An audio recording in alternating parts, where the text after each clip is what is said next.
కుక్కగాడుకు చెప్పు దెబ్బ అన్నట్టు ఇసుంటోళ్ళకి ఇట్లే చెప్తేనే అర్థమవుతుంది. అందుకే చెప్తున్నా, రేవంత్ రెడ్డికి అడుగుతా ఉన్నా నేను, రేవంత్ రెడ్డి నువ్వు నిజంగానే మగాడివే అయితే అసెంబ్లీ నడుస్తుంది కదా, 15-20 రోజులు పెట్టు. మొదలు 10-15 రోజులు మొత్తం రాష్ట్రంలో ఉన్న ప్రజల సమస్యలు మాట్లాడదాం, లగచర్ల మాట్లాడదాం, గురుకుల పాఠశాలలు మాట్లాడదాం, అక్కడ ఉన్న సమస్యలు మాట్లాడదాం, రాష్ట్రంలో నువ్వు చెప్పిన 6 గ్యారెంటీలు మాట్లాడదాం, ఆటో డ్రైవర్లు ఎందుకు చచ్చిపోతున్నారో మాట్లాడదాం, చేనేత కార్మికులు ఎందుకు చచ్చిపోతున్నారో మాట్లాడదాం, బోనస్ ఎందుకు ఇస్తలేవో మాట్లాడదాం, మిగతా అన్ని విషయాలు మాట్లాడదాం. నీకు ఇష్టం ఉన్నంత కాలం రాష్ట్రం అప్పుల పాలైందని తప్పుడు ప్రచారం చేస్తున్నావు కదా, అది కూడా మాట్లాడదాం. నువ్వు నిజంగానే మొగాడివి అయితే 10 రోజులు ఇదంతా ఒడిచిపోయినాక మిగిలిన 4-5 రోజులు ఉన్నాయి కదా, ఈ స్కాము ఆ స్కామ్ అంటున్నావు కదా, మొగోనివైతే అసెంబ్లీలో చర్చ పెట్టు, అక్కడనే సమాధానం చెప్తా నీకు, అసెంబ్లీలోనే చెప్తా ఉన్నా. ఈ ఫార్ములా ఆ ఫార్ములా అంటున్నావు కదా, ఏ ఫార్ములా అన్నదే నీ ఇష్టం, తీసుకురా అసెంబ్లీలో పెట్టు. 4 గోడల మధ్యన క్యాబినెట్లో కూర్చొని ఎవరిని ఎట్లా లోపల పెట్టాలి, ఎవరి మీద ఏం కేసు పెట్టాలి, ఎవరిని ఎప్పుడు నూకాలి, ఇది కాదు ప్రభుత్వం చేయాల్సిన పని. ప్రభుత్వం చేయాల్సిన పని ప్రజాహితమైన పని చేయాలి, ప్రజలకు మంచి చేసే ఆలోచన చేయాలి.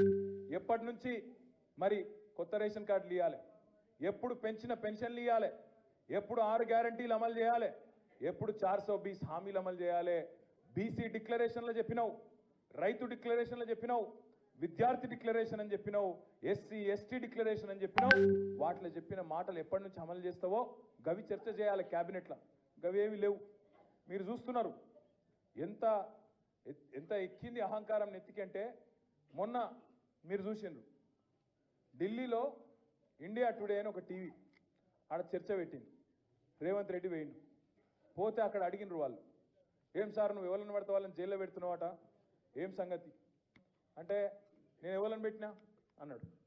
మరి లగచర్ల రైతులను పెట్టినావు కదా, 30-40 రోజులకి వెళ్ళి వాళ్ళు ఉన్నారు కదా అంటే, వాళ్ళు కొట్టినరు, కలెక్టర్ని కొట్టినరు మాట్లాడతాడు.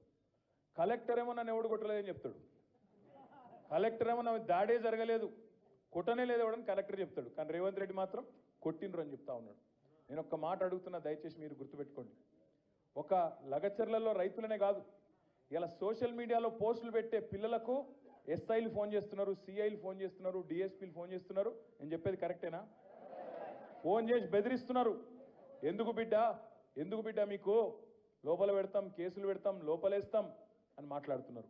ఇప్పుడే ప్రవీణ్ గారు చెప్పినట్టు కోస్గిలో మీరు ఇక్కడికి వస్తుంటే, హైదరాబాద్లో మీ పార్టీ ఆఫీస్కి మీరు వస్తుంటే, మీ ఇంటికి మీరు వస్తుంటే ఆడబెట్టి మీ మీద పీడీ యాక్ట్ పెడతాం, లోపలేస్తాం అని బెదిరించుడు.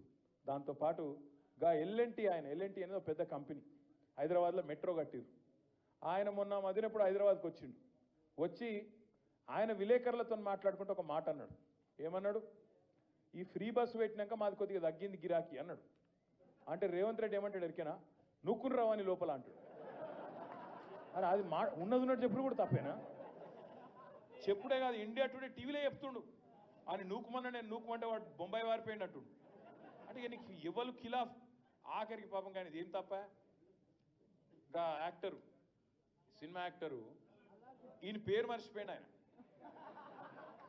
చెప్పేటప్పుడు పేరు మర్చిపోయాడు. తెలంగాణ సీఎం అని చెప్పి అడిగి చూసిండు కొద్దిగా. మనవానికి ఆయన ఎక్కడో తలిగింది. అయితే నేనేమంటున్నా, గింత అన్యాయం అని పేరు మర్చిపోతే జైలు పెడతావు. ఇక గట్ల తయారైండు మన చిట్టినాయుడు. నేనేమంటున్నా, దయచేసి మీ అందరికి ఒకటే కోరుతున్నా, మీకు ఇవాళనే నాంపల్లి కోర్టులో పట్నం నరేందర్ రెడ్డి గారిది, అదేవిధంగా 27 మంది రైతులది మొత్తం నిన్న ఇవాళ వాదనలు మొత్తం అయిపోయినాయి. అన్న చెప్పింది కరెక్ట్, ఆర్ఎస్ ప్రవీణ్ అన్న.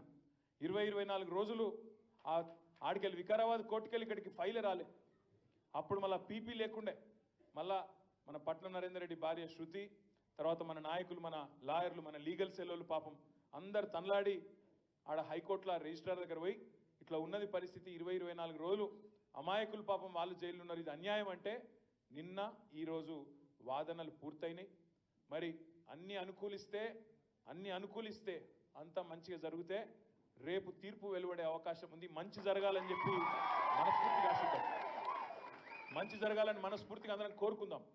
దబ్బన మనకు అనుకూలంగా తీర్పు రాకపోతే వెంటనే హైకోర్టుకు పోదాం, అవసరమైతే సుప్రీంకోర్టు దాకా కూడా పోదాం, వదిలిపెట్టద్దు, ఎట్టి పరిస్థితుల్లో రాజీ పడద్దు. ఒక్క మాట నేను మిమ్మల్ని కోరుతా ఉన్నా. మేము పోయినాం, సంగారెడ్డి జైలుకి పోయినాం, చెర్లపల్లి జైలుకి పోయినాం, ఎక్కడైతే నరేందర్ అని ఉన్నాడో పోయి కలిసినాం.